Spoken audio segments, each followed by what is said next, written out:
can we hear for Jasmine, please?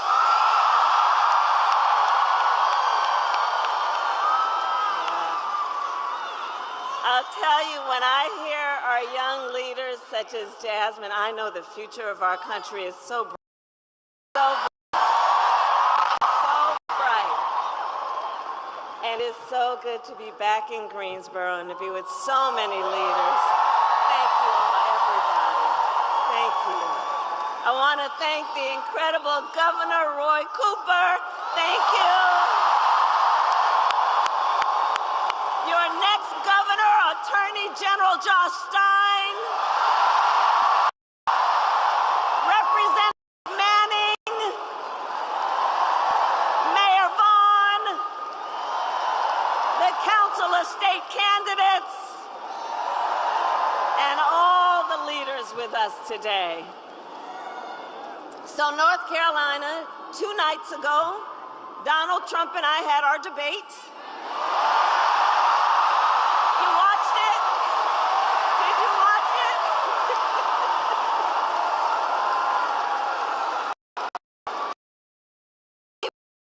To have another debate, right? We owe it to the voters. Because here's the thing, in this election, what's at stake could not be more important. On Tuesday night, I talked about issues that I know matter to the families across America, like bringing down the cost of living, investing in America's small businesses, protecting reproductive freedom,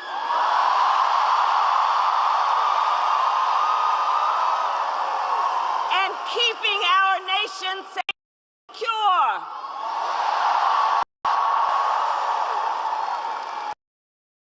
But that's not what we heard from Donald Trump.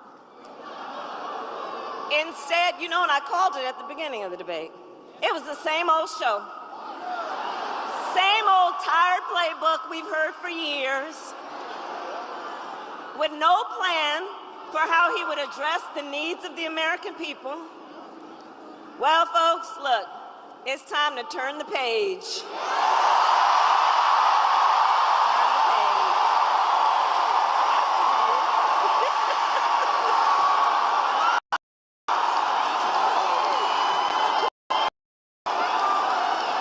America is ready for a new way forward, and we are ready for a new generation of leadership that is optimistic about what we can do our country together.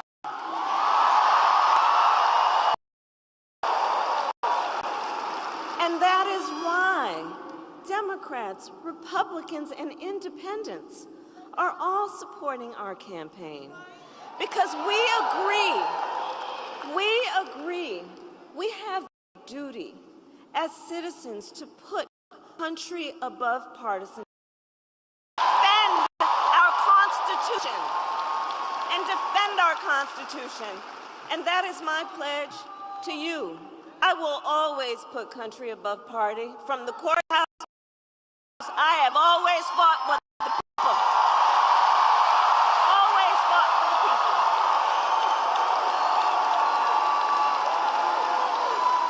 From being a young courtroom prosecutor, yes, and it's, yes, USA, go on.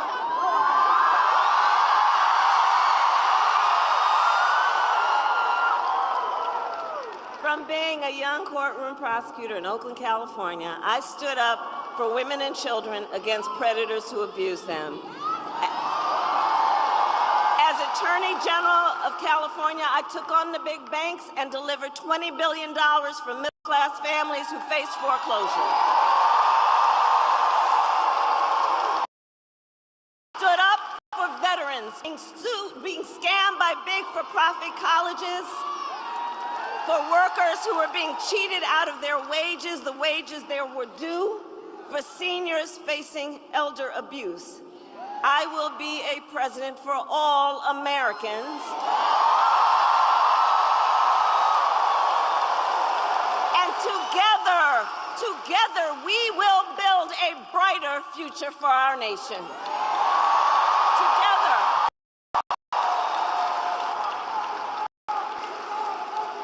and all right, Newt.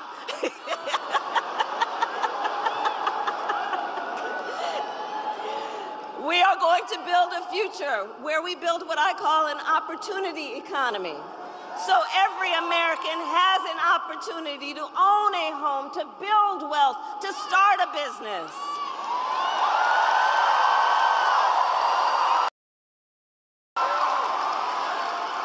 And let me tell you, I love our small business. Are there small business leaders here? Raise your hand. That's right. That's right. So, you know, growing up, my mother, she worked long hours. She often worked very long hours, my mother. And so my sister Maya and I would go over to Miss Shelton's house. Now, Miss Shelton, we called her our second mother. She was the second mother to us. She actually was from Louisiana, and she would take care of us in the evenings and on the weekends when my mother was working. And she was a small business owner. And let me tell you what I learned from being a young child about a small business owner, Miss Shelton. Our small business owners, you are business leaders, and you are civic leaders, you are community leaders, you hire locally, you mentor, you are part of the fabric of our communities, and you, like Miss Shelton, are the backbone of America's economy. The backbone. So I have a plan for you, and my plan is to give a $50,000 tax deduction for startup businesses. Because I understand not everybody, like the person that was on the stage with me the other night, gets handed $400 million on a silver platter and then files for bankruptcy 6 times. Come on, come on. I know, because look, my mother, she worked hard, she saved up, and it wasn't until I was a teenager she was able to buy our first home.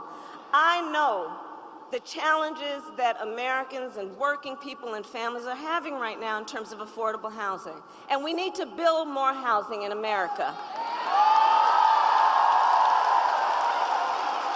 So part of my plan, part of my vision for the economy is we are going to cut red tape and work with the private sector to build new homes by the end of my first term.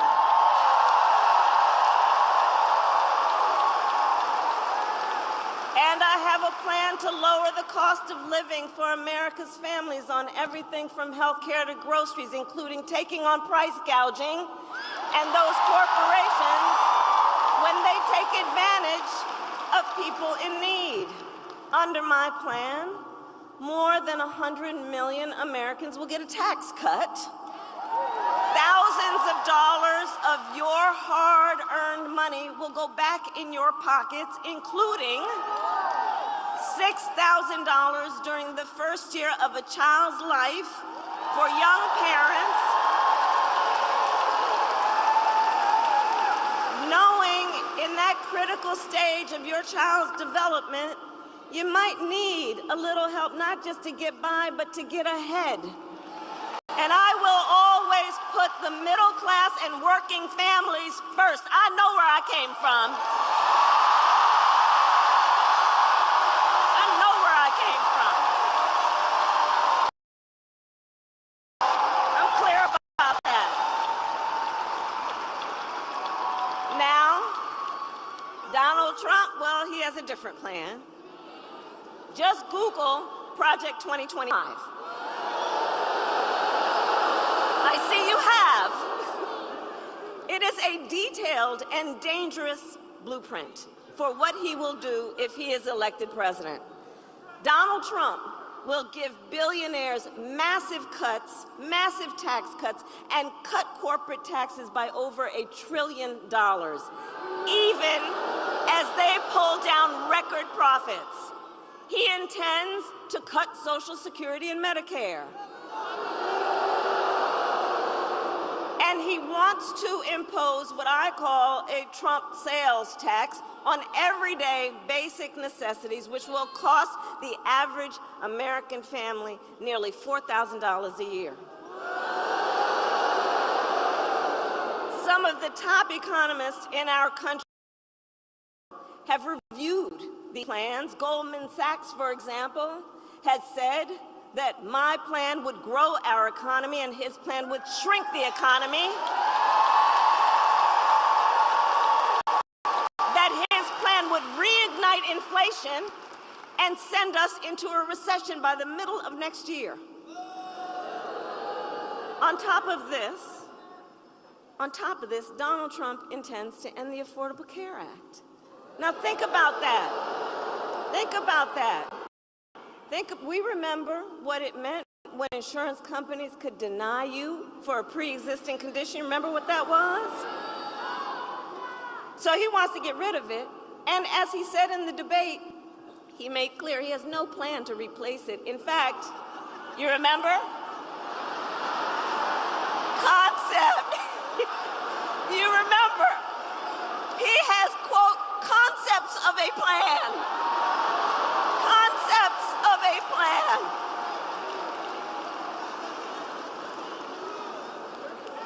I mean, we're 54 days from this election. Concepts of a plan.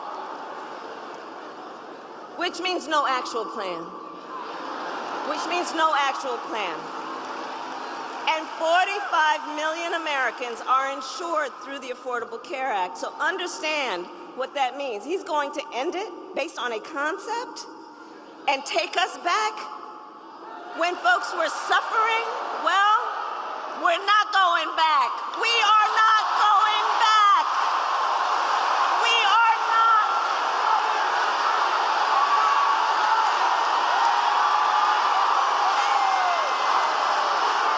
We're not going back. No, we're not going back. No. We together will move forward because ours is a fight for the future.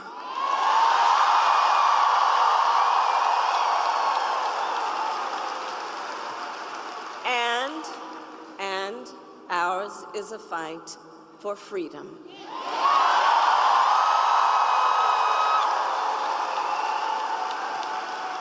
Like the fundamental freedom of a woman to be able to make decisions about her own body and not have her government tell her what to do.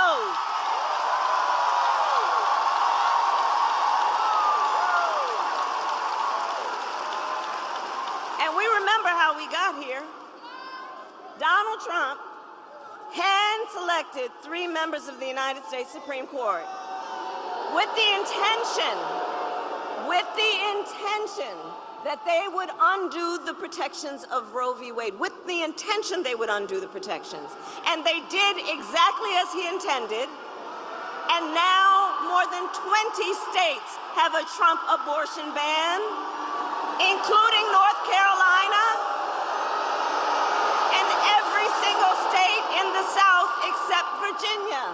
Many not even for rape and incest. It is immoral, immoral. And I know everyone here understands. Let us agree. One does not have to abandon their faith or deeply held beliefs to agree. The government should tell her what to do with her body. Come on. Come on.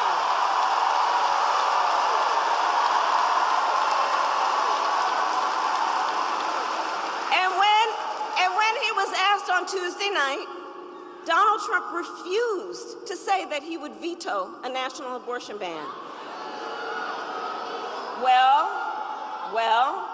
when Congress passes a bill to restore reproductive freedom, as President of the United States, I will proudly sign it into law.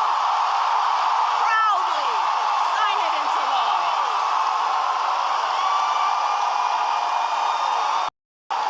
We are not playing around.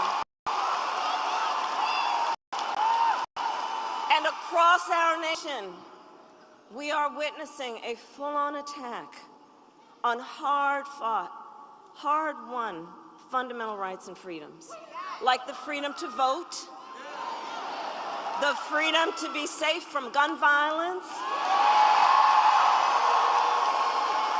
the freedom to breathe clean air and drink clean water, and the freedom to love who you love openly and with pride.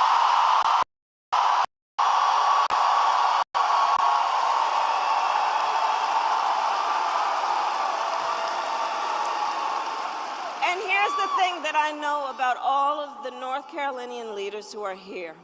You know this so well, it's part of your DNA. Generations of Americans before us led the fight for freedom. Generations of Americans before us, many from right here, led the fight for freedom. Let's get a medic.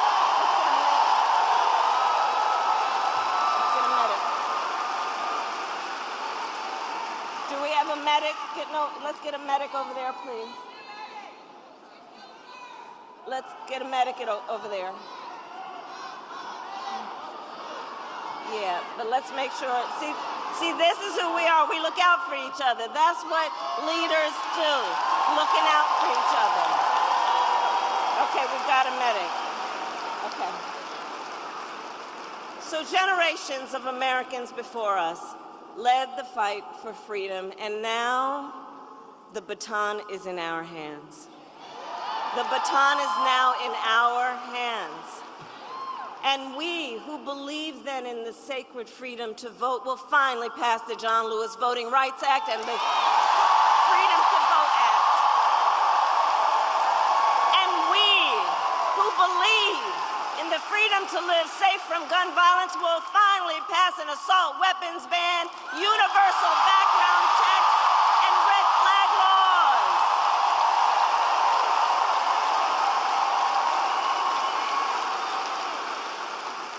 Much is on the line in this election, and we got this. We got this. But look, here's the thing. This is not 2016 or 2020. The stakes are even higher. Because 2 months ago, the United States Supreme Court basically told the former president that he will effectively be immune no matter what he does in the White House.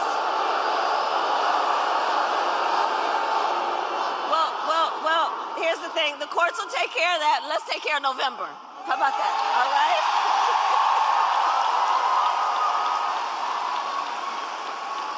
But imagine what that court ruling means. Imagine what that means. Because before, there might have been at least the belief that there would be the threat of consequence.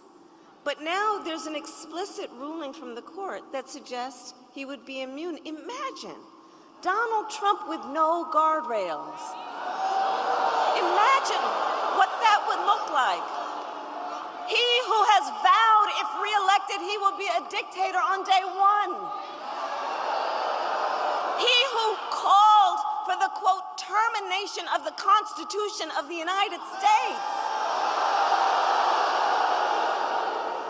And let us be very clear, someone who suggests that we should terminate the Constitution of the United States should never again stand behind the seal of the President of the United States. Never again. Never again.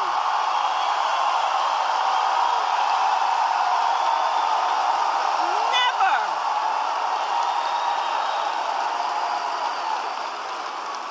And put that all in the context of people who have been talking about how he was when they served with him in the White House.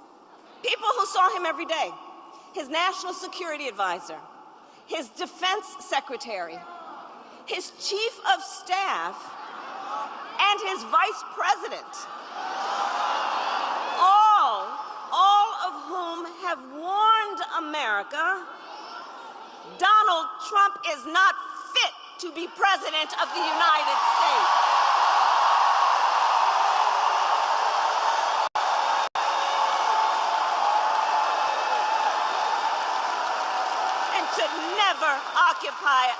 nation's highest office again.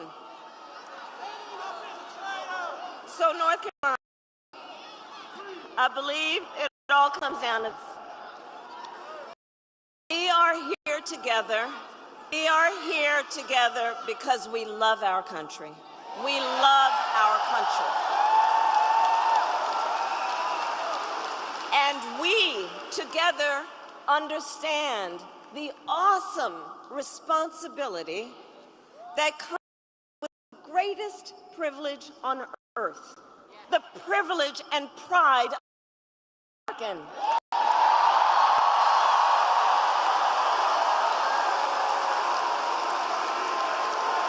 It's an awesome responsibility. That's right. That's right. That's right. That's right.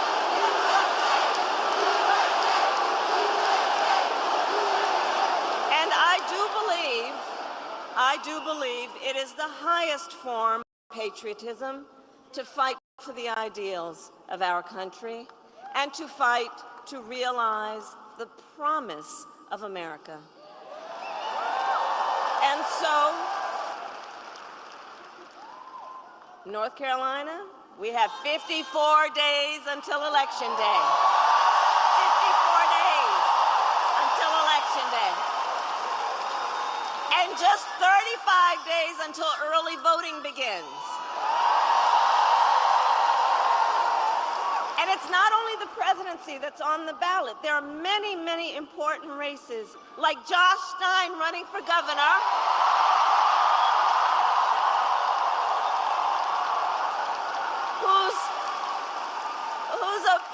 whose opponent was handpicked by Donald Trump because he wants a total ban on abortion in this state.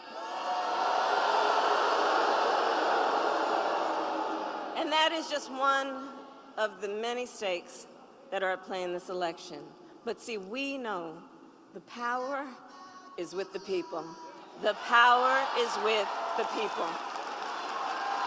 Your voice is your vote, North Carolina. And you are going to make all the difference in the outcome of this race. And look, we know ours will be a very tight race until the very end. We are the underdog. Let's be clear about that. We are the underdog. And so we have hard work ahead of us, but we like hard work. Hard work is good work. Hard work is good work. And with your help, we will win. We will win. And so I ask you today, North Carolina, are you ready to make your voices heard?